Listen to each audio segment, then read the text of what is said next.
Yes, hello guys. Um, within here, we are going to learn about basic operations. Okay, this is how to.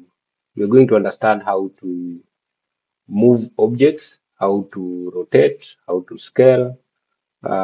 Basically the essential tools of manipulating an object. Okay.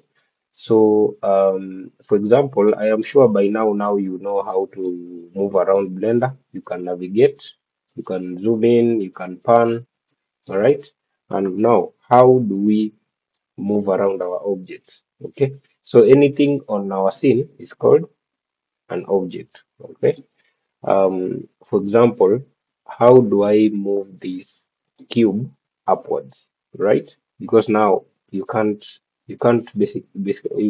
just move it without knowing, right? So on our left here we have a tab. Okay, this is called a T tab. T tab. T for tablet, all right? For example, now if I hit T on my keyboard, this tab disappears. If I hit it again, the tab reappears, right? So how do I manipulate or move around our objects? If I click this button here, you will see now we have some arrows that have appeared, right? This top one, this is called a move, okay? Move button, right?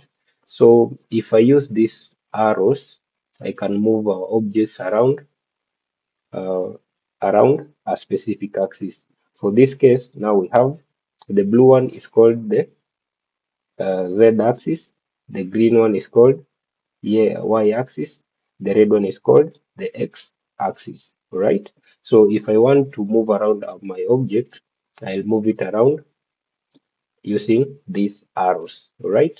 For example, I want to pull it back, can use the arrow, or use this other one, or use the top one. Okay, so because this is 3D, because it's three dimension, we'll use these arrows to move, right?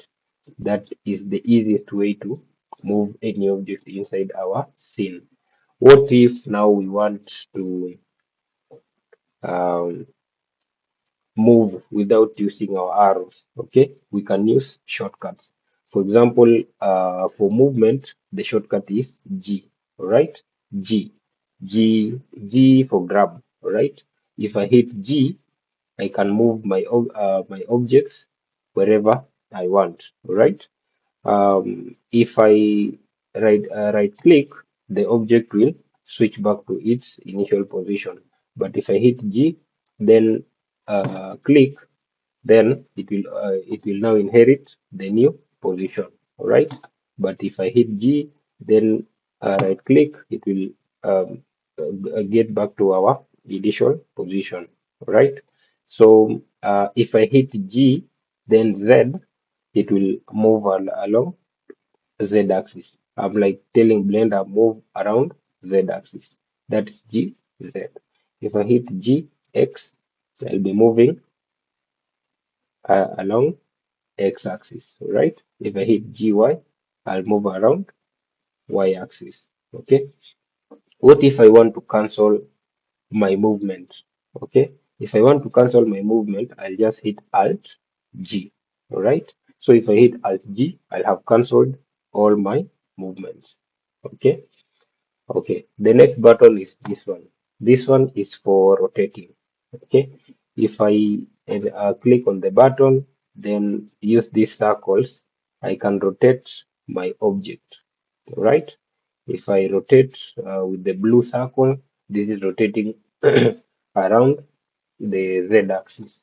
Okay, if I rotate with the red circle, this is rotating along X axis. All right, with this white one, basically don't use the white one for now.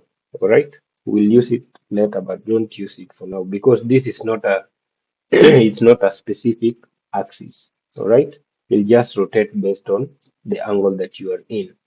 Okay, so if you want to rotate along y-axis, you can either use shortcuts. So shortcut is R Y. right? If I hit RY, then move my mouse, I can rotate along y-axis, okay? But if I rotate using the circle, I can rotate in the y-axis, okay? So let's say you've rotated all these axes and you want to go back to the original rotation. I'll hit Alt R, all right? So Alt R, Alt G uh, is used to clear the rotations, okay? Uh, Alt R clear the rotation, Alt G clear the movement. Okay, fine. So the next one is the scale button. So with this one selected, I can scale my object. Let's say I want to make it bigger. I want to make it smaller on the Z axis. I can click on these boxes, right?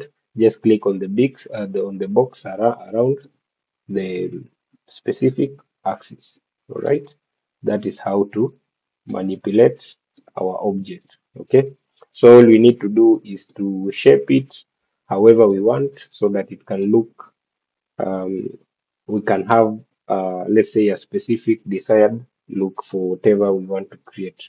All right, we have this other button here.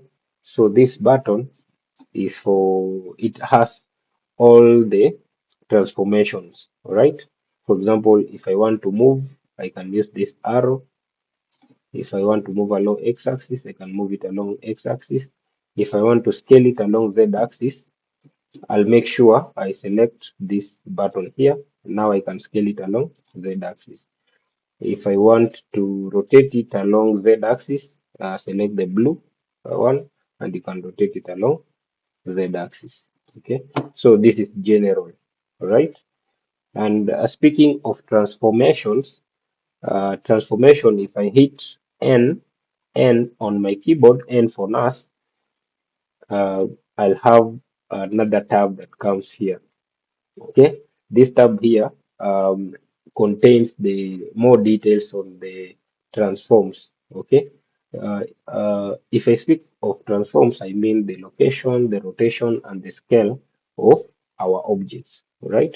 For example, if I click on the x-axis on the location transform, I can transform my object in the x axis, all right? If I move on the Y, I can transform my object in the Y axis and in the Z axis as well, right? If you want to scale, let's say on the Z axis, you can scale it through these transform channels, all right? Or you can use the gizmo. This one is called the gizmo, right? And this can also happen in even the camera, if you want to move the camera around, if you want to move the lights around, and so on. All right. Yes. So as far as manipulating positions, scales, or rotations of any objects in our scene, that is all. All right.